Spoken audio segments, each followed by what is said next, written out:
Hello and welcome back to the Unconventional Podcast. Today we're joined by Adam, so welcome. Thank you for having me, Grace. That's all right, anytime. Do you want to give a little introduction to the listeners? I am the owner of Podcast Room London Bridge, the studio Which is where we are recording today. in today. If you're looking for a studio, you know where to go. And also the founder of Trying to Adult, the podcast brand. Amazing. Well, congratulations, because it's a stunning podcast studio. Thank you. So let's go back to the beginning about your podcast. How did you start? So I started the podcast, Trying to Adult, because I think your 20s are really difficult. I feel like it's the time in your life where you probably make the biggest decisions of your life with the least amount of adulting experience, because that's the first time that you're probably out of some form of education, essentially expected to then start going, well, what do I want to do with my life? What pathways am I going to go down? Where am I going to live? Am I going to go to university? Am I going to get an apprenticeship? Am I going to start a business? And I think at the same time, I'm 28 now, and I think I look around and I've got so many individuals that are moving to Australia or traveling the world, and then I've got others that are working in the city and have gone down the more corporate life, and now I've got new friends that are starting businesses. And I think that you can look around and feel a little bit overwhelmed with all of the options, and that's certainly how I felt at the start of my 20s. And Trying to Adult tries to unpack the overwhelm of adult life and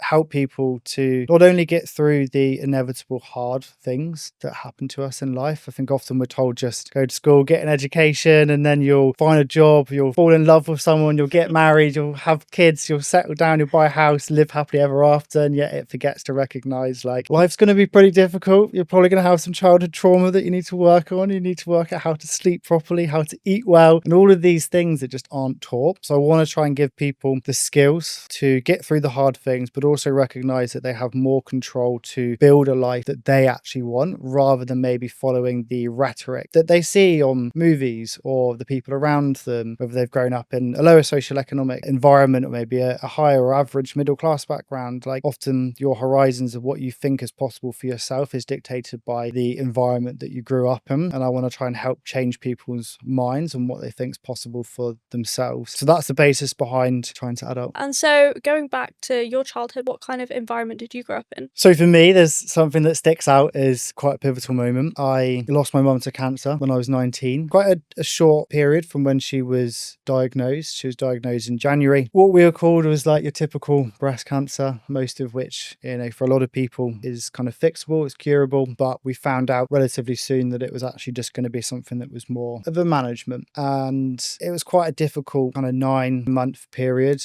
watching someone go from the mother figure in your life that would make your dinners and wash your clothes and tell you off and tell you off again, because I was a bit of a little shit, to someone that then is a little bit tired, or they can't make dinner anymore and suddenly they've got a walking stick, and then they're losing their hair, and then suddenly they're in a wheelchair, and then they're bedbound. And it was quite a difficult transition as a 19-year-old. The point that she died in November 2016, I was 3 weeks into university at the time, which is a pretty difficult period in life. Yeah, anyway, moving up to Bristol, I knew I couldn't defer because I knew that she wouldn't want me to change anything. But I learned a lot through the pain and the darkness, and it was a really difficult time, but that sparked this, I'm going to call it a healthy obsession, although sometimes it's probably not, in self-development, because I wanted to fix myself. I was struggling with grief, and I was looking at my 20s going, what do I want to do with my life? I had this burning desire to do things, but I didn't know what it was going to be, and just became obsessed with listening to podcasts and looking into like neuroscience. I don't know how many 20-year-olds know, but we were interested in neuroscience at the time, but I just fell in love with it because it was the only way out I could see from the pain that I was feeling. And there's this really pivotal moment. I remember it's probably about a month after she passed away, and I couldn't sleep, I couldn't think straight, and I got an advert for Headspace, the meditation app. So I'll give it a go. And I remember doing 2 of the 10-minute sessions, like the free trial, and came out the other end of it, sat in my bed, opened my eyes, and I was like, wow, that was the first time my brain stopped. It was the first moment of peace I'd had in probably about a year at that point. And I realized in that moment that we can't necessarily change the bad thing that happened, the experience, but we do have so much more control to choose how we actually respond to those things as well. That's so amazing. And so when you say self-development, where did you even start? Because I feel like it's such a big topic with so much information. I think lean into what you're interested in at first. For me, it was like the psychology, it was the wanky YouTube self-development entrepreneur morning routine stuff that used to be around. I was like, yeah, I'm going to do that, and affirmations and stuff. But I think very quickly I became more interested in the scientific side of things. So I think there's people out there like, where do I start with self-development? I think one, like look at the areas you're already interested in. Find a format that works for you. Do you like reading or do you like watching YouTube content? For me, because I like the visual element of it, listen to a lot of podcasts. For me, yeah, heavily went into like the neuroscience of well-being. Ended up doing like a short master's level course on the neuroscience of well-being. But I think for people, it's like lean into what you're actually interested in. And as soon as you start like finding new areas, you're like, oh, maybe meditation might be interesting. And then you're like, okay, what's the scientific benefits of journaling? And then you almost cascade and compound some of these learnings. And you start to realize that a lot of them are interconnected as well, which I became quite fascinated in as well. Amazing. And so what were the biggest things that you've taken out of your self-development journey that you still use in like your daily routine? I think from a daily routine perspective, if you can every morning say to yourself, if I do these things, I know at the end of these things, I feel great. It's like this really easy and simple equation of input and output. Maybe if I'm super tired, it won't be the same. But I know if I do these set things every morning, I start my day such a high energy, like clarity of mind, all these things. And like for me, like exercise in the morning, during the winter, ice bath. I know it sounds even more wanky. I absolutely love it. You get up to 200 times increase in dopamine from going in ice baths, depending on how long you're in there and what temperature it is. Meditation's a really big factor of like what I lean into at the moment. Like a little award thing on Insight Timer to say I'd done 5,000 minutes of meditation in the last 18 months, which is about 80 hours. Small things as well. Like when I go to bed, I write down 10 things that I'm grateful for every day. Now, the first 10 on the first day, super easy. My family, my friends, my house, food I ate today. Day 10, let's say,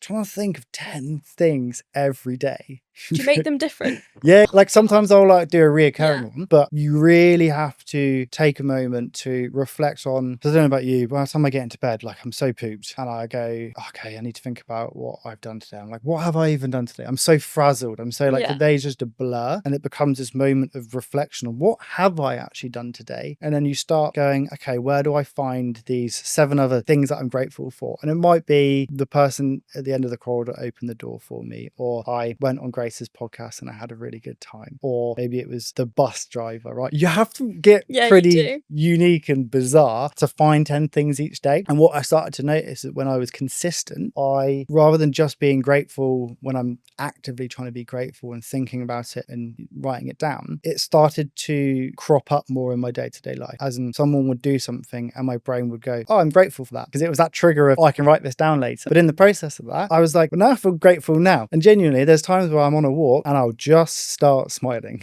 It must look pretty weird, but I just get these overwhelming, I don't know, emotions or feeling of gratitude. And that only happens if I've been really, really consistent with like the actual gratitude side of things. So I don't know, that's like a few more practical day-to-day things that I'm doing at the moment. But I'm not always consistent, but when you are consistent with it, you really do feel like the compound effect of these things. Yeah, definitely. I bought a little gratitude journal off Amazon. Yeah, nice. And that was really helpful because sometimes I felt like I needed guiding through what to have, and that was really amazing and so helpful. And again, you feel those moments in the day where you actually feel like really grateful and happy, and like you find yourself actually weirdly smiling at things because you're appreciating them more. Yeah, and that only happens if you treat it as a muscle in the gym, right? You can't go to the gym and get massive biceps on day one. You have to keep going back and back and back, and that's exactly the same with gratitude. You have to quite literally build think of them as like motorways that your neurons drive across. You have to physically build them up and do reps to strengthen those neural pathways. And when you do, they'll fire more often with more intensity, and you'll then start feeling grateful more throughout your day. What I think is interesting as well is like the whole gratitude thing is not only being grateful for like the good things in life, but the more I thought about it, the more opportunity I could find in what on the surface looks like something horrendous. Like, for example, my mum passing away. Doesn't sound like you could be grateful for much of those things, but the more I thought about it, the more I was like, what has that given me? And one example is a friend had a parent pass away, and I was like, oh wow, how grateful am I that through mum passing away, I have experienced this thing. And now I have such a greater level of empathy and understanding for someone else. So I'm really grateful for my mum passing away, which is a strange sentence, right? But there's other things. Like I could say, well, I'm grateful for my mum passing away because it gave me this sense of urgency in life to do these things and recognize how fragile life is and that we only have a short amount of time, and that in itself has driven so many different behaviors in my life going forward as well. So I think gratitude is both the good things, but taking a time to reflect and finding opportunity in what appears to be quite a dark or bad or negative thing in the moment. 100%. And so you started self-development when you were 19. When did you start your podcast and how did you even start it? So, quick caveat, I actually started a podcast when I was about 22, maybe. Probably had hair back then, definitely don't now. And that was called the Purposeful Pursuit podcast. Did about 30 episodes. And that was me, I think, going through stages of grief, trying to work out life a little bit. And I ended it after 30 episodes because I just got super burnt out. I just started a grad job. COVID ended and the pubs opened. I couldn't balance my new social life with my new career. And I also felt a little bit of imposter syndrome that I wasn't necessarily living up to the things that I was talking about online. So they were just solo episodes, or did you have guests? So after that first one, I took a few years gap and then recreated Trying to Adult, because when I slowed down in life, I allowed myself to hear those quieter thoughts of, you regret quitting the first podcast so much, because I was so busy and achieving so many things through my career and stuff. Like, it was quite easy to ignore that. So for me, it was when I allowed myself to actually quieten down, I knew that I regretted ending it and I knew I wanted to start the podcast. But weirdly, starting the podcast was actually more scary than me quitting my 9 to 5 job and starting this business 7 weeks ago, because I felt like I needed to go through more of an identity shift to restart this podcast, knowing that I needed to live up to the things that I would be talking about online. And or just putting yourself on social media is just a bit scary as well. I was like so against, I just didn't use social media beforehand, and I knew that there's a lot of, not awareness, but you have to be comfortable being vulnerable and putting yourself out there and making content that's probably shit at the start, and it's a bit embarrassing. But you have to start with 0 followers, which I think is always the worst thing. It just feels cringy and it feels cliche. And particularly if you're talking about self-development, there is this like weird thing that the person you are online on a podcast, if you're talking about these things, I think there's this expectation that you also need to be living up to them in your kind of off-screen life as well. And I just needed to take time to make sure I was willing to pay the cost of entry and the price to do business, being the sacrifices I needed to make to do the podcast and the lifestyle changes that I knew I needed to go through. But that actually became the motivating factor for starting the podcast, because I was like, I want to be that person. I want to do those things. And the podcast became a channel to create some accountability for myself. So that's more, I suppose, like some of the mindset shifts I had to go through before starting the podcast. Do you want details on the like practical steps? I feel like so many people now want to start podcasts, but they're like, oh, you can't just say one day you have a podcast. Like, well, the actual practical steps that you do to open it, because I put so much planning into my podcast when I started. I feel like it's such a scary thing to navigate. So as a podcast studio owner, I should probably have some really good thoughts on this, shouldn't I? Tips. Yeah, shit. I actually did my first episode for Trying to Adult and I didn't even have a name or a logo. And I just rocked up to the studio with a guest because I was really struggling for like the motivation to actually do it again, because I was scared. And I don't know, maybe there's a learning in this somewhere, but I chatted to a friend that had a podcast. I spoke to him. It's David McIntosh. I don't know if you know him.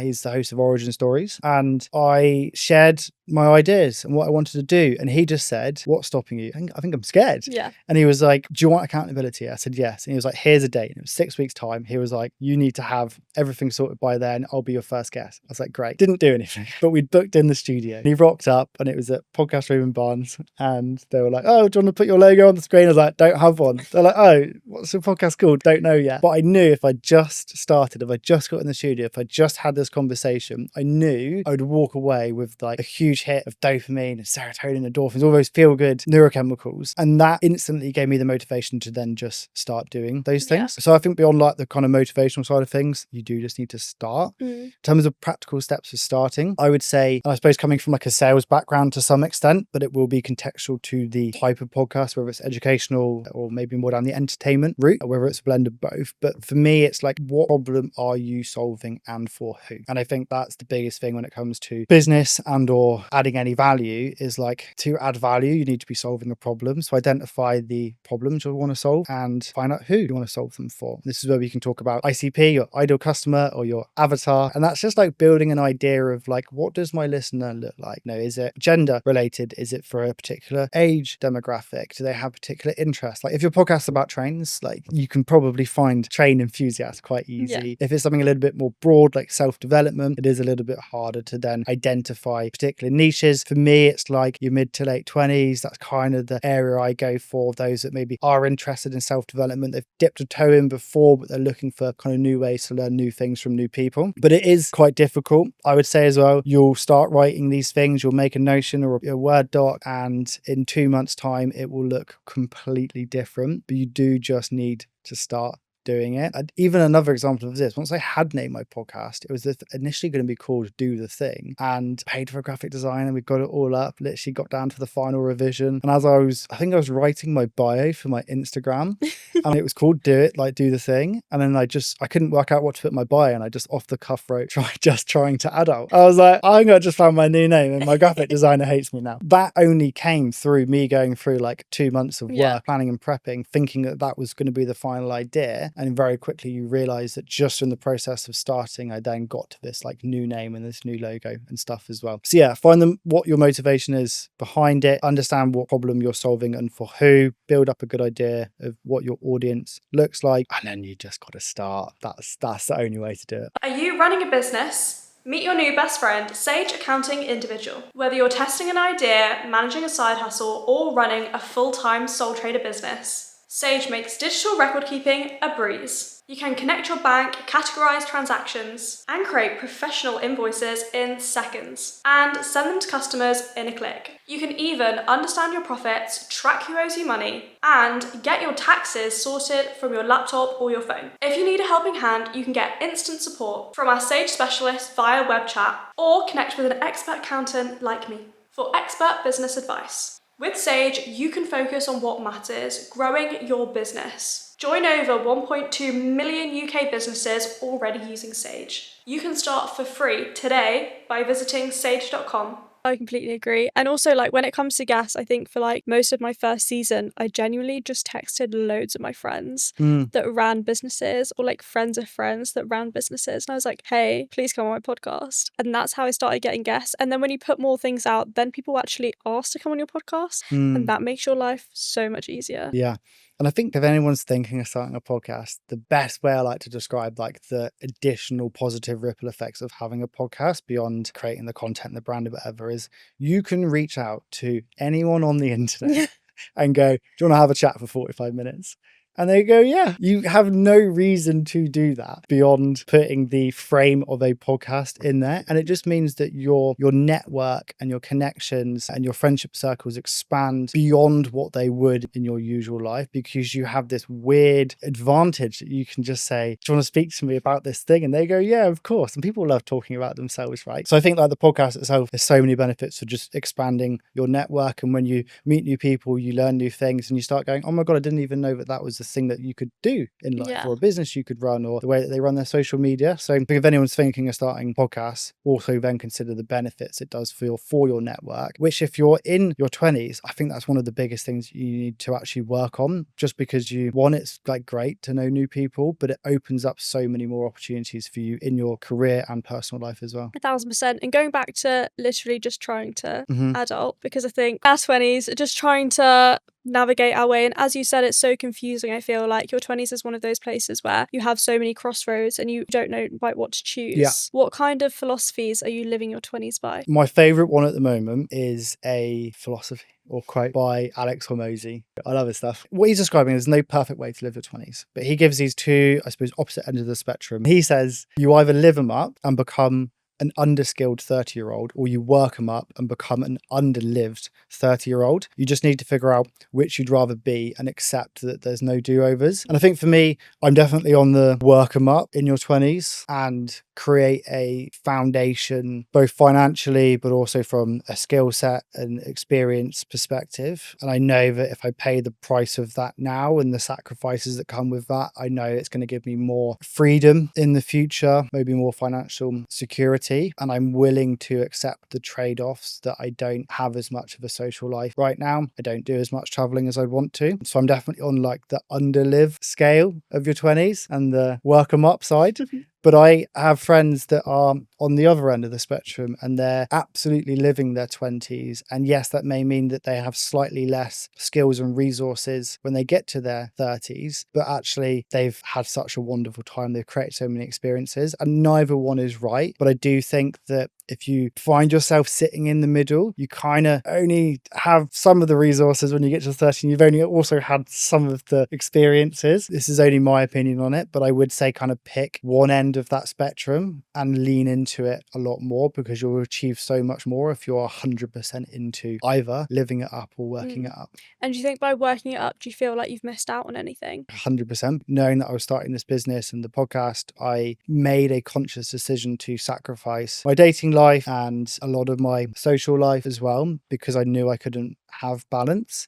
If I did have balance, I would have been able to spend less time on building business and the business wouldn't be where it is now. But I knew if I created a temporary period of time where I make the conscious decision to sacrifice it, I can achieve so much more in a shorter period of time. And then when that period ends, I then have more balance back in those areas again. And that's a trade-off I was willing to accept. It also, once you've made that decision and you've started executing on it, you don't really have the fear of missing out because you've already made the decision. You've already committed. So when I come home after a 12-hour day, it's like, oh, I'll just do a few more hours. Okay. It's either that or Netflix. I'm like, well, I might as well do the work because I've already made that decision. If you have a training program at the gym and you set out a 6-week plan and you've committed to it and you're on week 4 going, do or I don't I? It's like, you've already signed that contract yourself 6 weeks ago that this is what you're doing. And I think if you can look at it like that, for me, it makes it so much easier to segment areas of my life, fully commit to one thing or another. I know for a fact that maybe once I can step away from the business a bit more, I'll focus on dating or traveling or my social life. And I'll really lean into some of those areas as well and almost have like mini retirements throughout my career. I don't know. That's what works for me. I appreciate that will be totally different for other people. I'm almost semi-privileged that I have no real commitments in terms of a mortgage or kids or a dog, though I'd love a dog. That is harder to navigate if you have those other responsibilities that you're not able to put to a side for a period of time. Yeah, definitely. And so obviously you were running the podcast alongside your 9 to 5. Yeah. But what was sort of the switch to going, okay, I'm going to quit my 9 to 5 and I'm going to start this podcast? It was a mix of a couple of things, but the biggest thing that comes to mind was the fear of staying in my corporate 9 till 5 sales job, which I actually loved. I worked for an amazing company, Zero Gravity, loved the people, loved my job, but the fear of staying in a job for someone else for the next 40 years of my life was more scary than quitting my 9 till 5, investing my life savings, loaning a load of money and starting a business with zero experience. And that made the decision slightly easier. Insert paradox that you were talking about earlier. The issue was, while I had this kind of fear of staying in the job was kind of good. It was fine, one could say, in the sense that I loved it, the people, the compensation I got from it. And I think that a lot of people may find themselves in this position where their life is fine, but perhaps unfulfilling. And this is what I think it was Chris Williamson and probably Alex Hormozy as well, pretty much just live by quoting them, called this the region beta paradox, which is a philosophy or a scientific thing that says sometimes it's better to be in a situation that is severe, it's painful, there's discomfort, because the threshold to get yourself out of that situation, to change it, is really high. Because you're like, this is shit, I need to change something. The issue is, and what this region beta paradox is if you're stuck in the middle, if it's fine but unfulfilling, it's really difficult to make a change because that threshold of change hasn't been met yet. Because that threshold will be met, but it may be 5-10 years down the line and you've potentially wasted time in a job that was fine but unfulfilling. And that's exactly how I was. I loved it, but I didn't want to do that for the rest of my life. I needed to make a decision whether I wanted to stay living a comfortable life or risk it, take a big risk to build a more fulfilling life that was more aligned for me. That was then quitting my job and opening a podcast studio with no experience doing it. And I think a lot of people will find themselves in that region beta paradox and need to, perhaps it's useful then to kind of reflect on what is the life that I actually want, and am I getting it from the current situation I'm in, and working out what that kind of gap between where you are now and where you want to be is, and recognize that if the gaps feel seemingly small and you're like, yeah, but I like my colleagues, or yeah, but I get paid well, yeah, I have good holiday, or yeah, they let me work remotely. It's like those things are almost like chains that keep you from making that decision. I guess it's just then reflecting on like, what is the opportunity cost of staying in your position? And if you make a change, what's the potential gain that you'd get from creating a life that feels more aligned in whatever sphere that is. And so what have been your biggest challenges, but also your biggest wins starting your business? I didn't realize entrepreneurial life is waking up and then just getting slapped in the face of a new problem every day. Welcome to my life. I didn't think it'd be that hard, where every day is just a new problem. But I think some of the things I've learned from it, I probably learned a lot about myself, to be honest, in terms of I knew I was resilient through going through like hard things like losing my mum, but I didn't think I had the capability to work just incredibly hard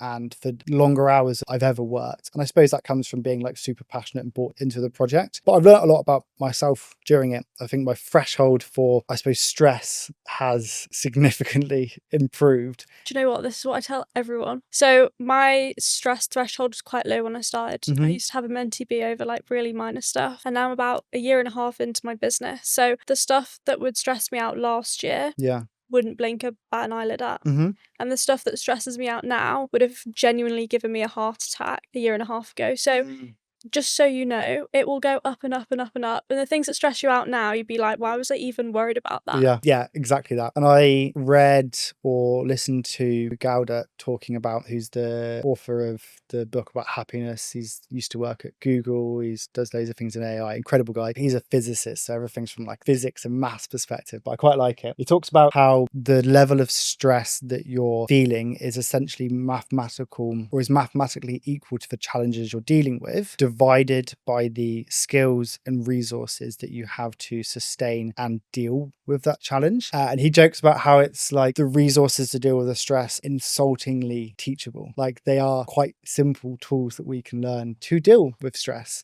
And yet it's not taught in schools. It's not taught to us at all, unless you're proactive enough to go and find wanky self-development podcasts like I do, or put yourself in a situation where you just have to deal with that stress. What tools and stuff do you use when you're stressed? Oh, great question. I actually don't think there are many. I think having a good rant is really important when you're stressed. And I like writing it down, because sometimes I think you build it up in your head so much, it becomes this problem that actually isn't as big as you think it is. So then I write it down, I assess the situation, and then I think practically, what are the practical steps to actually solve this issue?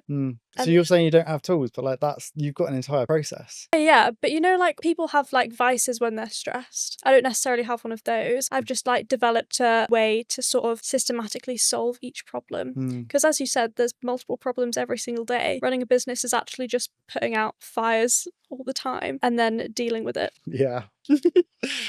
What a fun life we live. Oh my God. I do love it though. I think part of the reasons why I wanted to start a business, and I've always dreamed of having a business. I don't know if this is egotistic at all, but I wanted to see how I reacted when my back's against the wall and there's no one else coming to save you. Because in other companies, I felt like there's always a manager, an owner. There's always someone that's more invested who, when shit hits the fan, it kind of falls on them. Whereas when it's you running the business, like everyone's head turns to you when there's a big fire. And I wanted to see how I reacted. And how are you reacting? One of the secondary learnings from this is when something is stressing me out, I don't know how healthy this is or whether it's sustainable for all stresses, but I just don't stop working on that problem until it's fixed. Like I just drop everything and go, because if I try and go to bed that night and it's not fixed, I won't sleep, right? So I'm not going to sleep anyway. But for me, it is just, I throw everything I can at solving the problem, the cause of the stress. And if I can't, then I have the more practical tools in place and resources. The meditation is great for like taking you out of that stressful situation in the moment, but equally the meditation will create a greater threshold of dealing with it as well. You create a gap between the thought coming in, and when thoughts come in, your brain then attaches an emotion to that thought. If you can meditate and be mindful, you create a bigger gap between the emotion being attached to the thought, so you can decide whether you want to attach the emotion to remove that thought coming in. Running a business, there's lots and lots of negative thoughts coming in. So I think just through the nearly 80 hours of meditation, like I'm able to kind of practically go, do I need to stress out about this problem right now? I need to go to bed. I'm going to put it to the side, not think about it. When I wake up tomorrow, I'll work on it again. Other things, like if you are stressed, you're going to have a higher levels of cortisol in your body. The biggest antidote for that is endorphins, which come from exercise. So if you're feeling stressed, go for a walk, go for a run, go to the gym, whatever. Being outside of nature is really good then for increasing the serotonin in your body. It kind of makes you feel good and content. So for me, it's a good mixture of the mindset behind the stress, going, do I need to stress about it right now? If not, let's put it to bed until tomorrow. But equally, recognize the physiological and the biological response to the stress. And you can do things to then counter both the mental stress and then also like the physical stress in your body as well. Amazing. But what's been your favourite thing about running a business so far? What are you grateful for when you write it at night? I backed myself to do something and it's kind of working. I think that's the first time in life that I just fully backed myself to do something. And I think sometimes when you take risks, they don't always go right, but sometimes they do reward you. And I'm so grateful for everyone that's won, all the customers, but also like all of the people that I've just met through the experience of opening the studio. Like everyone's been so supportive and kind of like buying into my journey, and I'm very thankful for that. But I think that's just been the best thing, is like the people that I've met along the way of starting the business, and also probably like the confidence it's given me. I think confidence comes from having a stack of evidence that you are who you say you are. And if you've done something and you've created a stack of evidence, it's quite nice to then look next to you and go, that's quite a big stack of evidence that I am who I am. And for me, I think now I look at the future with a little bit more, I mean, I was always optimistic, but more optimism that I can achieve way more than I ever thought I could, because I've now done something hard and it's kind of gone okay. That's then given me the confidence to do more things in the future. So the last question is, what is a piece of advice that you would give to your younger self? I kind of mentioned it earlier. Life is inevitably difficult. Bad things are going to happen. There's nothing you can do about it, but you can choose how you respond to it in every aspect of your life. The bad things are going to happen. It's like when you feel like a bit of a road rager. Do you get road rage? Slightly, yeah. Yeah. I know someone, I won't mention who they are. Like they lose their shit. Okay, I don't lose my shit. Anything happens.